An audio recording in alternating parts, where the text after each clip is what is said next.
Perfecto, acá estamos entonces grabando, sí. Bueno, buenos días nuevamente. Hoy vamos entonces a empezar a hablar de nuestro siguiente capítulo. Ya nosotros culminamos con lo que era sistemas de ecuaciones algebraicas, sistemas lineales de ecuaciones algebraicas, y vamos a ver cómo podemos extender un poco esos conceptos o podemos ver métodos para resolver primero ecuaciones algebraicas no lineales y después sistemas de ecuaciones algebraicos no lineales. Entonces, principalmente nosotros vamos a hablar de esas dos, eh, digamos, aplicaciones, ¿no? Para resolver ecuaciones algebraicas no lineales y para sistemas de ecuaciones no lineales. Nosotros vamos en particular a empezar a hablar en la clase del día de hoy sobre cómo resolver entonces ecuaciones no lineales. Todavía no vamos a hablar de sistemas de ecuaciones, vamos a hablar primero de ecuaciones no lineales, y cuando nosotros nos referimos a ecuaciones no lineales, básicamente lo que nos estamos refiriendo es al tener una ecuación, ¿verdad? Que es no lineal, por ejemplo, esta ecuación que tenemos aquí en la gráfica, y lo que queremos es encontrar las raíces, básicamente. Tenemos entonces una ecuación que va a tener la forma igual a cero, ¿sí? Un funcional igual a cero, y queremos encontrar cuáles son los valores de x que satisfacen esa condición, ¿sí? Cuáles son los cruces de la función respecto a un valor cero, ¿sí? Entonces ese es nuestro objetivo, ¿sí? Ese es nuestro objetivo, encontrar cuál es el x que hace que nuestro funcional se hace cero. Y a pesar de que esto es probablemente muy simple, tiene muchísima aplicación en ingeniería civil. Y vamos a hablar de eso tal vez un poquito más el jueves para darles a ustedes algunos ejemplos de dónde nosotros nos encontramos con problemas que necesitamos resolver este tipo de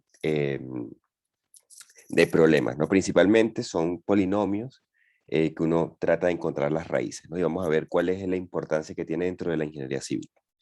Entonces, nosotros vamos a estar viendo tres métodos principalmente. Estos tres métodos son relativamente simples y sencillos de entender. Vamos a verlos el día de hoy. El primer método es el de punto fijo, el de segundo es el de Newton-Raphson y el tercero es el método de la secante. El método de Newton-Raphson es uno de los métodos más utilizados para resolver sistemas de ecuaciones no lineales. Vamos a ver por qué. Y es, digamos, un método que cualquier ingeniero debería conocer, ¿sí? Es extremadamente ampliamente utilizado en varias disciplinas, de hecho. Entonces eh, vamos primero con el primer método, que es el método que se conoce como el método de iteración de punto fijo.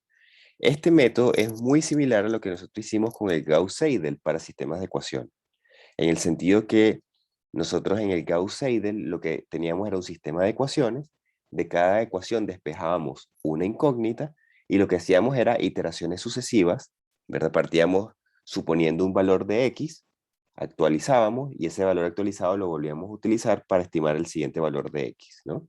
Y eso es lo que nosotros vamos a hacer, ¿no? Entonces lo primero que hace este método de punto fijo es aislar una de las incógnitas. Entonces, si nosotros tenemos, por ejemplo, acá, yo les coloco dos ecuaciones, ¿sí? Yo quiero resolver o el polinomio que está identificado como A o las raíces de la función que está ahí como B, que sería un seno de x igual a 0. Yo lo que tengo que hacer entonces es despejar, ¿verdad? O aislar una de las incógnitas. Entonces, de la primera ecuación, yo pudiera aislar este valor de x y es simplemente lo que yo les coloco acá. De la segunda ecuación, eso no es tan fácil hacerlo porque yo no puedo despejar el x de la ecuación. Entonces, yo lo que puedo hacer es una trampa, ¿verdad? Y sumarle a esta ecuación un x de un lado y un x del otro lado, ¿sí? Entonces, yo puedo terminar teniendo esta ecuación que está acá, ¿no? Donde simplemente es la ecuación del seno sumándole un x en cada lado de la igualdad. De tal manera yo poder despejar. Aquí yo tengo entonces un x despejado de la primera ecuación y aquí yo tengo otro x despejado, digamos, forzadamente de la segunda ecuación. Aquí estoy poniendo dos ejemplos, no es que esto es un sistema de ecuaciones. Ya, dame un segundito.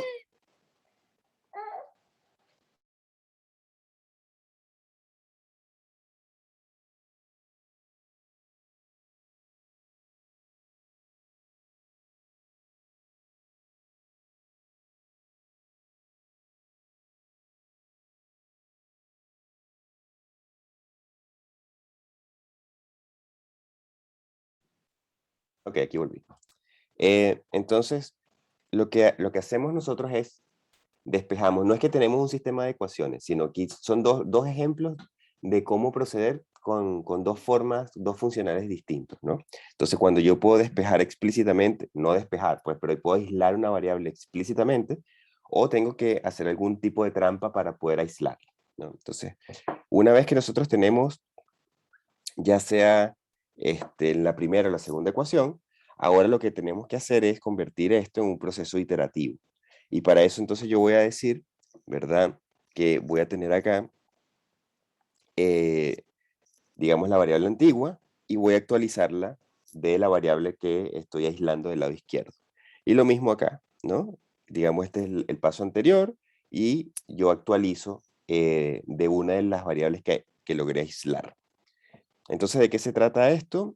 Bueno, este método lo que trata es de partir de un número conocido, por ejemplo, un x0 igual a 0, de un x0 igual a 0, y ahí vamos nosotros entonces utilizándolo acá, acá y acá, para actualizar cuál es el x1, y después con el x1 lo colocamos en la misma fórmula y vamos iterando hasta converger. Entonces, ¿cómo sabemos que convergemos?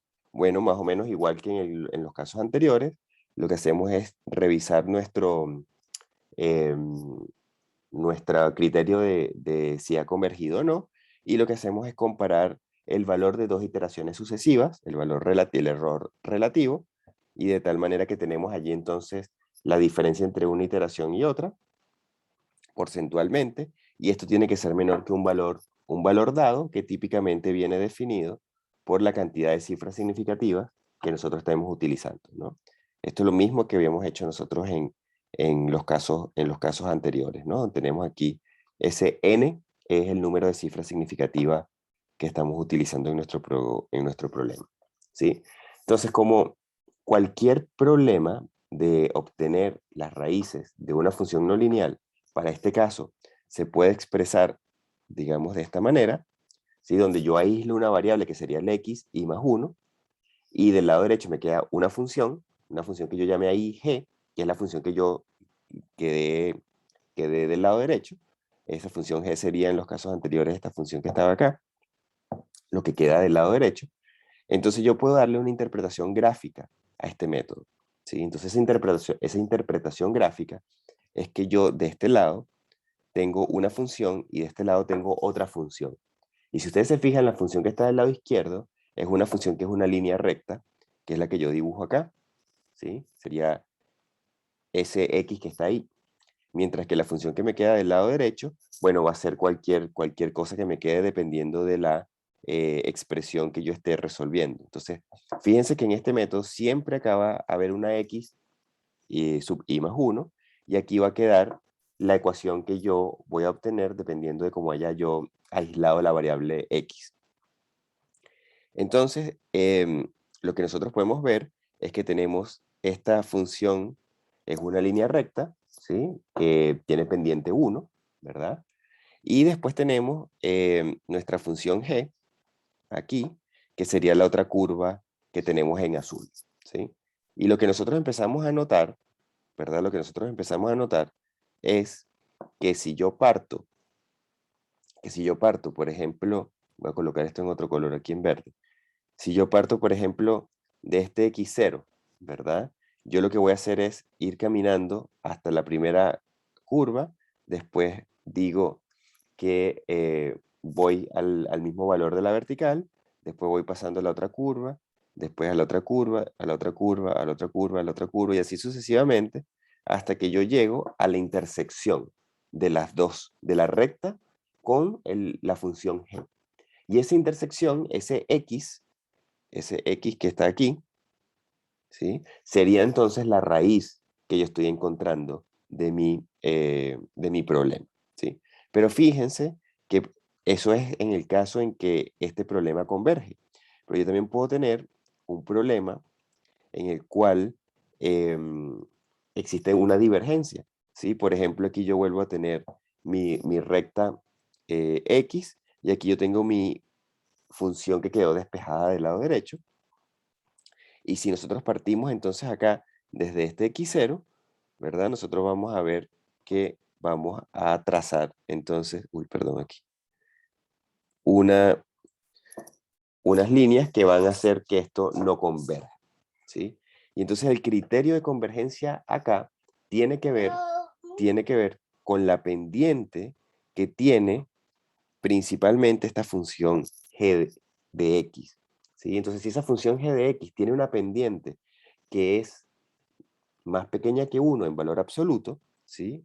Algo de este estilo, o sea, si la pendiente de la función es menor que la pendiente que yo tengo de mi línea recta en valor absoluto, yo voy a decir que este problema va a converger. Sin embargo, si esa pendiente en valor absoluto es mayor que 1, entonces mi problema va a diverger, ¿sí? Y esto en las cercanías de la raíz. Entonces el criterio de convergencia para estos métodos, nuestro criterio de convergencia, es justamente lo que yo les colocaba acá, que cuando yo calculo la derivada de esta función g, la función que me queda aquí del lado derecho, si yo la derivo y la evalúo en las cercanías de la raíz, si esa pendiente me da que es menor que 1, yo puedo garantizar la convergencia. Si no, no lo puedo hacer, ¿sí? Y ese es como el criterio que uno utiliza para saber si el método converge o no. Y esta convergencia, ¿verdad? Se dice que es una convergencia proporcional. O sea, este método lo que va haciendo es que iteración a iteración va a ir cambiando, va a ir disminuyendo los errores de manera proporcional, ¿sí? Entonces, más o menos se va a mantener la proporción en la cual yo voy iteración a iteración decreciendo los errores. Ok, veamos entonces un ejemplo sencillo. Tenemos esta ecuación. Esa ecuación obviamente es no lineal. Queremos encontrar las raíces o los x que hacen que la función se satisfaga. Entonces, aislamos una de las incógnitas. Simplemente entonces despejamos aquí nuestro valor. Una de las incógnitas, o sea, aislamos uno de los x. Nos queda entonces esa forma. La convertimos entonces ahora en un método iterativo, ¿sí? Eso quiere decir entonces que este término va a ser el xy más 1 y este término va a ser el xy. Yo aquí me di cuenta que tenía un error probablemente en los apuntes que ustedes tienen porque le coloqué el i en los apuntes al e y no es al e, es al x, ¿sí? Así que ojo con eso. Y vamos a partir entonces suponiendo un x1 igual a 0, ¿sí? Y vamos a usar dos cifras significativas, por lo tanto el error admisible va a ser 0.5. Recuérdense que esto es 10 por 10 a la 2 menos el número de cifras, por lo tanto esto es 10 a la 0 es 1. Por lo tanto mi error relativo es de 0.5%. Entonces si ustedes empiezan a hacer el proceso iterativo, parten aquí de 0, ¿sí? Es decir, asumen que esto es 0, obtienen cuánto vale x1, en este caso vale 1, ¿sí? Y después lo van haciendo de forma iterativa y tienen allí entonces la tabla con los resultados. Y se van dando cuenta que los errores relativos van cada vez disminuyendo, ¿sí? Hasta llegar a 0 en la iteración 11. Y si nosotros nos fijamos un poco entonces en los errores, ¿sí? Nos podemos dar cuenta que en particular acá, por ejemplo, en los últimos errores, no necesariamente, pero podemos verlo aquí, este error es más o menos 40, pasa a más o menos 20, ¿sí? Por lo tanto va decreciendo como en mitades, ¿no? Del 20 aquí más o menos pasa a un 10, es decir, va cada vez disminuyéndose a la mitad, más o menos, ¿no? Es como cualitativo. Aquí lo pueden ver, por ejemplo, si esto fuese un 12, esto es casi un 7, o esto es casi un 14, casi un 7, sigue disminuyéndose a la mitad.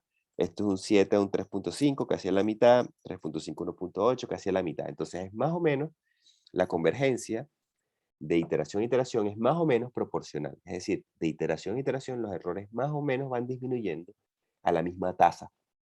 Y esto es lo que se conoce como una convergencia lineal. Una convergencia lineal o de primer orden. Ok. Vamos a ver ahora otro método. Ese es uno de los métodos, sencillo, ¿verdad? Que era muy parecido al Gauss-Seidel que habíamos visto antes, para sistemas de ecuaciones lineales. Vamos ahora a ver el segundo método, que es uno de los métodos más utilizados, que es el método de Newton-Raphson. Este método se basa en una expansión de Taylor de la función a la cual yo quiero encontrarle las raíces. Entonces, si mi función, ¿verdad?, a la cual yo quiero encontrar las raíces es esta que está acá, tenemos que recordar lo que nos dice la serie de Taylor.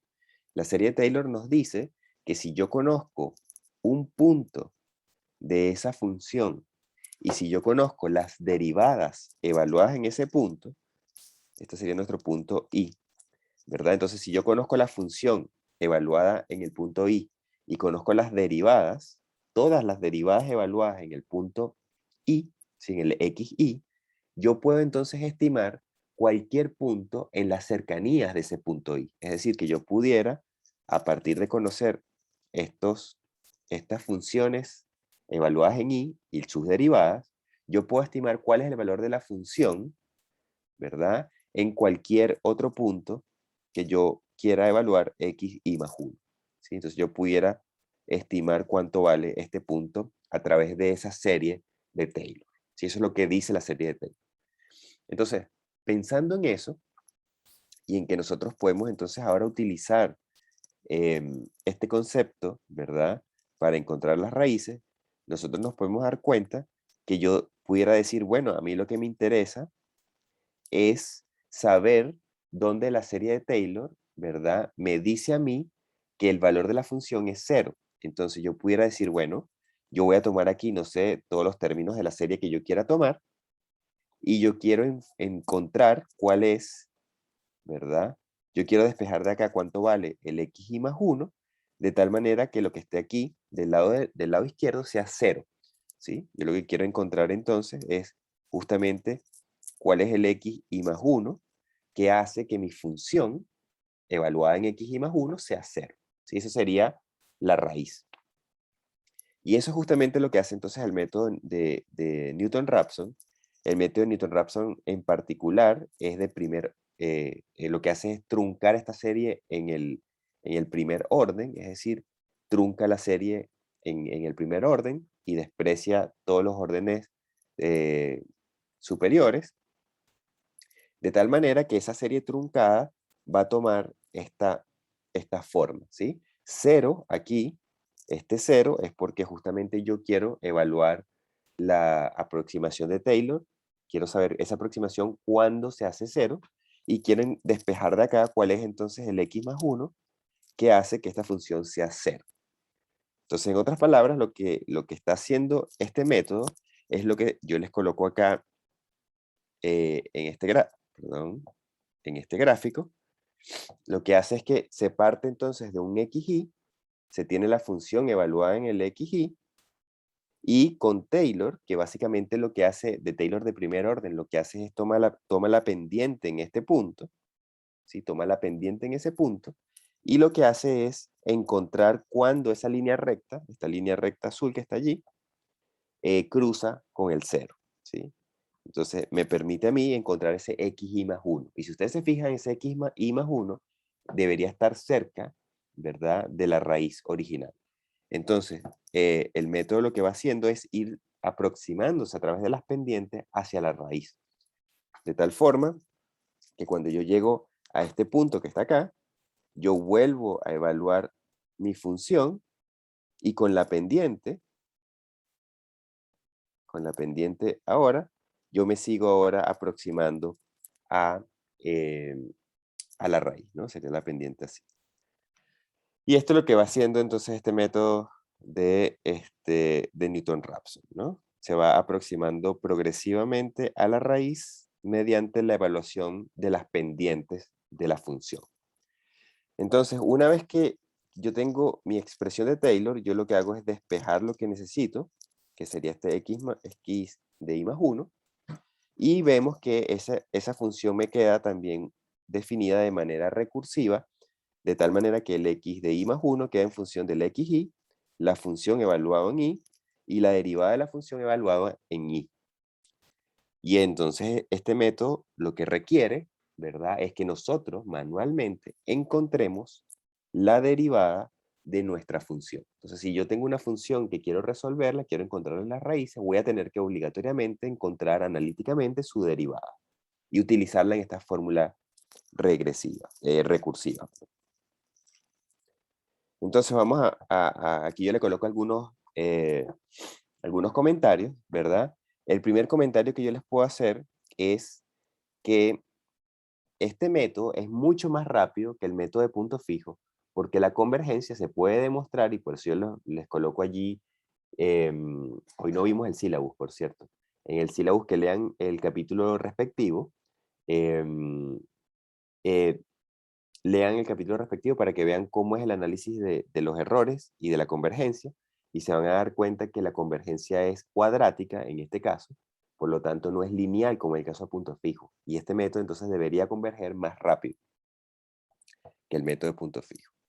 Lo otro es que esa convergencia que es cuadrática se pierde cuando yo tengo raíces múltiples. No quiere decir que yo tengo varias raíces, sino que son varias raíces iguales. ¿Sí? Cuando yo tengo polinomios con varias raíces iguales, por ejemplo, ¿sí? Yo empiezo a tener problemas con la convergencia, pierdo la velocidad de convergencia. Eso se puede demostrar. Hay algunas técnicas para mejorar eso, pero bueno, creo que no viene al caso. Después tenemos problemas, ¿verdad? Cuando yo tengo una función que tiene ya sea un máximo o un mínimo, es decir, cuya derivada es cero, porque la fórmula recursiva, aquí se me borró el F,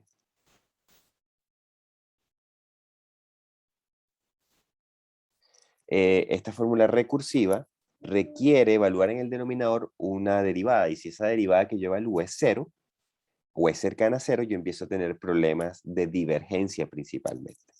¿Sí? Me empieza digo divergencia, porque si esto es cercano a cero, ¿sí? Todo este término es muy grande, por lo tanto el siguiente x va a ser el anterior más o menos un valor que es sumamente grande.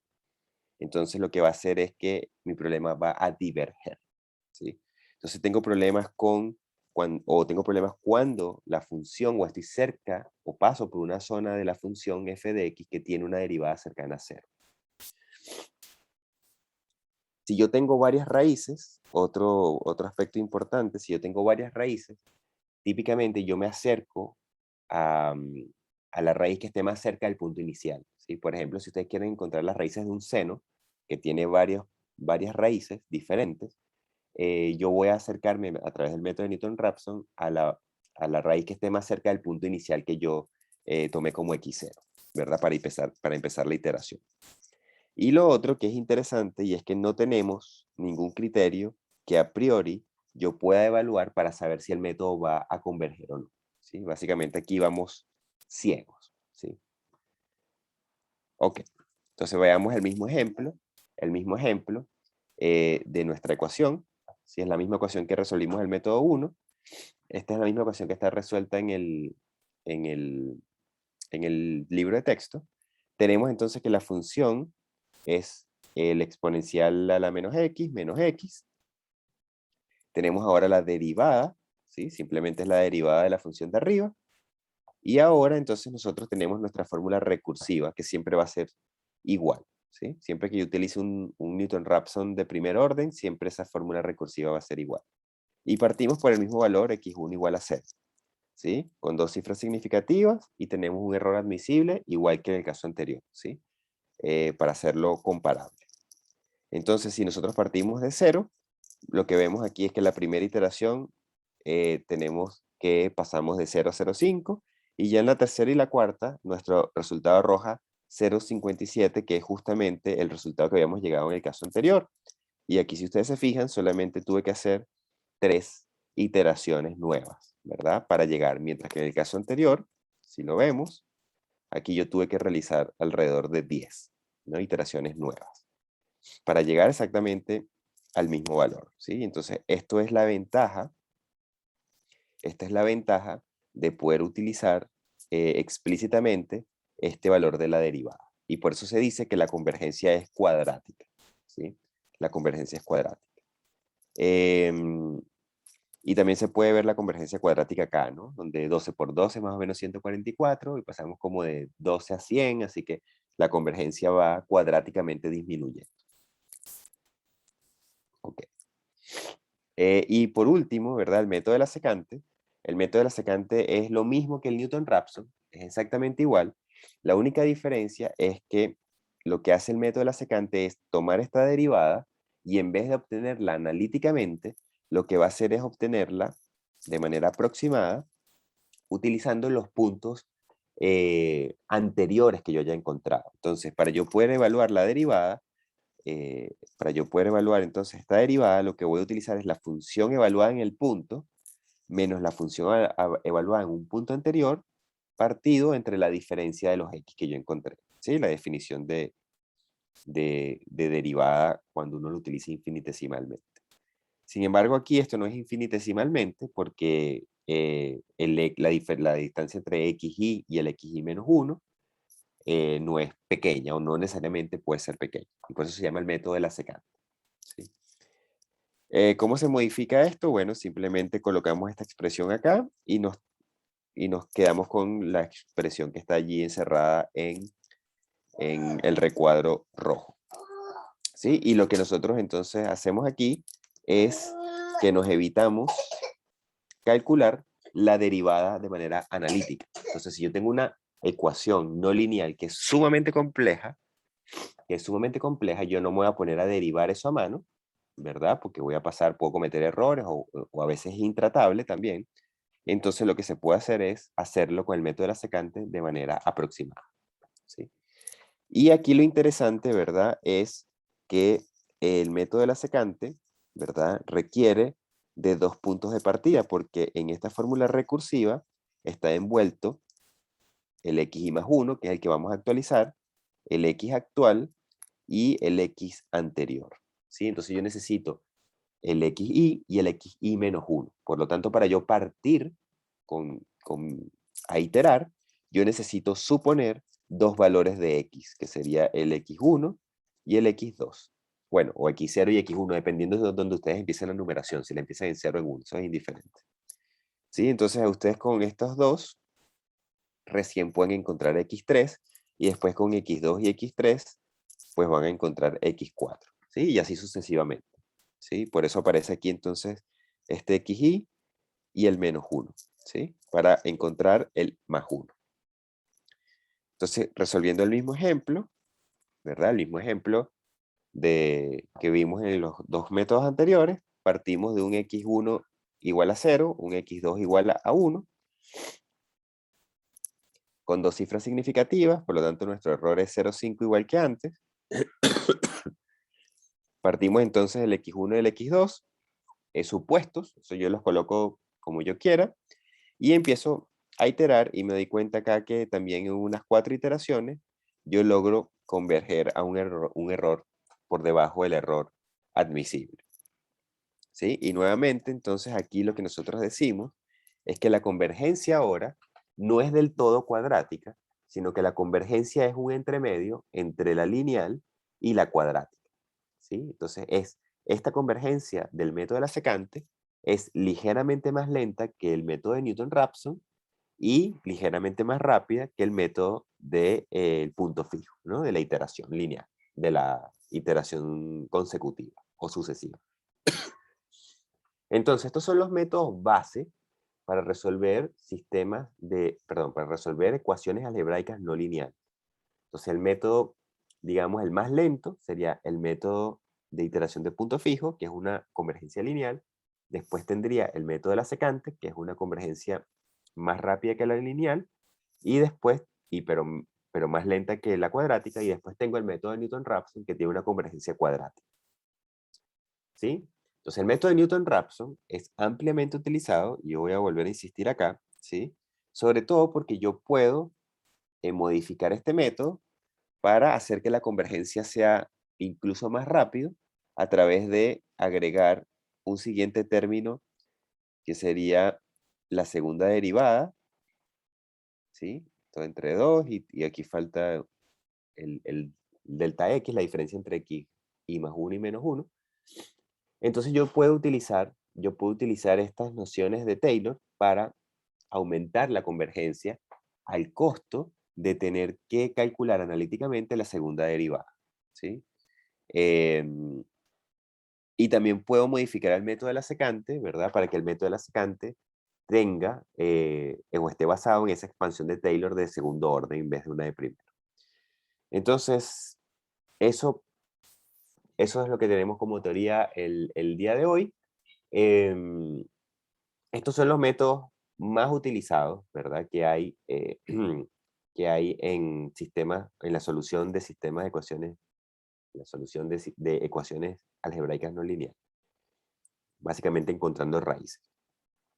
Yo voy a dejar de grabar acá para hacer unos comentarios finales sobre la aplicación de estos métodos. Entonces, voy a dejar de grabar primero.